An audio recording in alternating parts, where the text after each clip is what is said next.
Welcome to Politics as Usual at usualpolitics.com. I'm Dr. McDuffy. I'm here with my brother, Sinchen McDuffy, licensed practicing counselor in mental health. And so we just want to tell you a little bit about ourselves first. I have a PhD in psychology. I'm a licensed master social worker. I've worked in youth programming and in clinical work for 25 years. 13 of those years were clinical work, primarily working with kids in the juvenile justice system and their families, doing family therapy programs like multi-systemic therapy. Good morning. My name is Sinchen McDuffy. I'm a licensed professional counselor in mental health. I have roughly 15 years of experience in the field, providing counseling services, working in alternative education services, just working in mental health community settings across the board. A lot of my background, again, it's based in mental health, but I've worked in education, I've worked in forensics as well. So again, this is season 1, episode 1 of our podcast, and a lot of you want to talk about some of the issues in terms of what we're going to be discussing and how we kind of came to be as far as the podcast. Yeah, so Politics as Usual is not a typical political website. I know if you go onto the blog on usualpolitics.com, you'll see we do have some more traditional politics type of articles, but we're really more looking into being more of a community service. We're trying to connect how politics affects community issues, and we're looking at the politics of life, which is, the things that contribute to your community wellness, your personal wellness, and family wellness. So it's not just about, this political politics over here, politics over there. We do a lot of connection between the political system and your school, or in some type of community issue, or in some type of personal issue. So a lot of what you'll get off us, you'll be able to get a lot of information. One of the reasons why we did this webcast is to be a community service, is to get information out to underserved populations for free. And I know you might be thinking, well, how do you make money? Well, we make money through monetization. So the more people who come onto our site, subscribe, that's how we make money. The more people who come on and actually view a video on the Dr. McDuffy YouTube channel, that's how we make money. So we'll be able to make money and continue doing this if you subscribe, if you come on and you look at, and get the information for free that we're giving. And the other thing is that we do have a lot of experience in the field, about 40 years, 50, is it 40 years? About 40 years between us. So, this is a good opportunity for you to be able to get that information and be able to incorporate it into your life. And always feel free to contact us, PAU@usualpolitics.com. So we decided who better than us to really offer, informative information on, mental health, education, behavioral health. Because again, when you look at a lot of the healthcare disparities, it's truly just for lack of knowledge and lack of information. So again, who better than us to fill that void? And this is really how Politics as Usual, usualpolitics.com, this is kind of how we came to be birthed. It's just through looking at the reality of, a lot of underserved populations. Since I got to tell you, there's been a lot of crazy stuff going on in the world the last few weeks. So I just want to acknowledge some of the issues that have been going on, including the Robert Blake shooting that left him paralyzed, shot 7 times in the back by police. We're talking about in Rochester, New York, the Danny Cruz situation. For whatever reason, even though he was sitting on the ground, yes, he was yelling, but why would you restrain somebody when you're waiting for the ambulance to get there to handle this mental health situation? I don't know. I don't know why you have to go to the physical. We have protests, some violence in Portland, the Karens that keep popping up every day, cursing people out whether they don't want to wear a mask for COVID or they're calling somebody a racial epithet. And then we have Donald Trump. Yeah. And that whole saga. And this is really the biggest piece of the puzzle when we talk about the acknowledgement and acknowledging these issues. Because when we talk about any kind of racism, any kind of bias, the first step is to acknowledge that there's an issue, that there's a problem. And when you talk about the acknowledgement, this is really how these standards get upheld, because it's so many people who just love to commit what I like to call that willful ignorance. And we all have somebody who likes to indulge in the willful ignorance. Hey, they see oppression, they see bias, but you know what they do? Hey, it's not affecting me. And I'm not just talking about white people. Black people do it too. So a lot of times, if it's not affecting people's bottom lines, or if it's not affecting their kids or their circumstances, what do we do? You know, again, that's that the willful ignorance is the biggest piece across the board with black people and white people. But you know, as we all know, when it comes to these issues we just named, the majority of the people suffering are minorities. Yeah, absolutely. And I mean, I think some of the willful ignorance that you're talking about also goes into the COVID situation.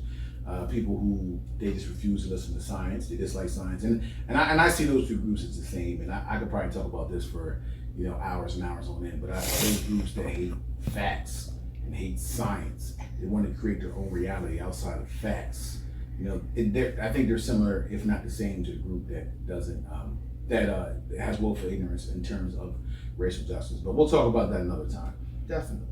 So I guess just for everything we just named, I guess really that leads to a really big question is how do we cope with all that's going on in the world with the COVID-19, the racial unrest, and that's kind of what we want to get into. How do we cope with these situations? Yeah, absolutely. And I would say it's funny because I want to go back and just talk a little bit about what this type of stress does. When you're stressed out, you're scared, whether you're anxious about catching COVID or somebody who has caught COVID or even died of COVID, it causes stress. And you can have situational stress, or you can have long-term, which is also known as chronic stress. So if we're talking about stress from a situation, maybe you have a hard day at work that's longer than you thought, you end up there an extra hour or two and you're stressed out. All right, but then you go home, you relax, you're glad the day's over, and maybe work's not like that for you every day, right? So you're good. Or maybe there's a situation, you get a flat tire, you're stressed out, it messes up your timing in your day, you miss the meetings. But chronic stress is daily. And it's something where every day you wake up, you're stressed out, and you're stressed out, I would say anywhere from out of a 7-day week, let's say 3 to 5 days of that week, chronic stress. And what we have to realize is our brains, when we go into what's called fight, flight, or freeze, where the amygdala in our brain, and I don't want to get too technical, I want to keep it as simple as possible. But the amygdala basically tells your body that, and your brain that there's danger, whether emotional or physical danger. So then the pre-medial frontal cortex makes decisions on what you're going to do, which is get your heart rate pumping, right? And once your heart rate pumps, it pumps the blood faster, so your adrenaline goes up. And what you got to realize is, for people who have chronic stress and or trauma from that chronic stress, they're constantly spitting out cortisol, which tells the body, hey, get the heart rate pumping. So you're always interpreting danger.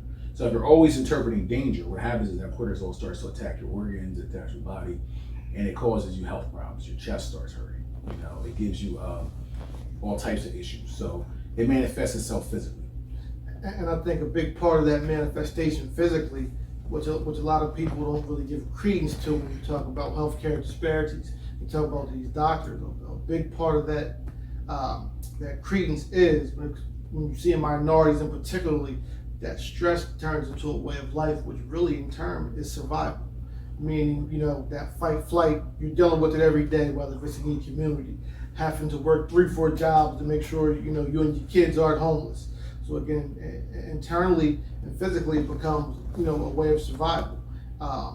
And again, I'm a licensed professional counselor in mental health. And this is what's known by people like myself, and you have these medical doctors. So, I really like to say, shame on us for really not addressing those factors when it comes, to the health disparities. Because again, I don't expect the average person to know this, but people like us, Dr. McDuffy, people like myself, we know these things to be truthful, and we know these things to be, things that affect our everyday health. Absolutely. And so what I want to look at, we're looking at coping, and we're going to talk about several different ways to cope, to give you some strategies and suggestions. One of the ways, the first way, and I don't know if a lot of people may not know this, but there's a lot of research on the 24-hour news cycle. So if you watch the news and you find yourself stressed out from the news, where you're watching the same stories over and over. Like, listen, I watch a lot of news. We consume a lot of news. And for those that didn't realize it, that's actually my brother, right? Sinchen McDuffy. So if you didn't realize it, you can see the family resemblance. That's right. And there you go. But you didn't catch the last name, good. Yeah. So our whole family watches a lot of news, right? But when you watch news and it starts to actually give you anxiety, when it starts to give you fear and it gives you frustration and anger, then what happens is, there's a lot of studies that show that the news can cause anxiety. The news can cause all types of mental health disorders. So there is actually a mental health disorder called headline stress disorder that is caused by watching too many news headlines or too much news. And really, if you're watching CNN, if you're watching MSNBC, it's the same stories from every one show to the next. So if you watch the morning show, with Allison and John Berman, then you go watch later on Don Lemon, then what happens is you'll probably see the same stories. Unless something new came up, and everything is breaking news, and all it really does is stress you out. So one of the suggestions is just to limit how much news you watch. And I would suggest watching news in increments. So maybe even schedule. Like if you watch the 6 o'clock news and that's your news time, and then 11 o'clock, then cool. Watch 6 and 11. You watch the morning news. You prefer the morning news? Watch the morning news. But if news is stressing you out and frustrating you and giving you anxiety, you're scared to go outside, you're scared to touch things, then I was just slowing down the news. Maybe you want to read news as opposed to watching the TV, because that might be scarier. So those are some suggestions to cope with that 24-hour news cycle.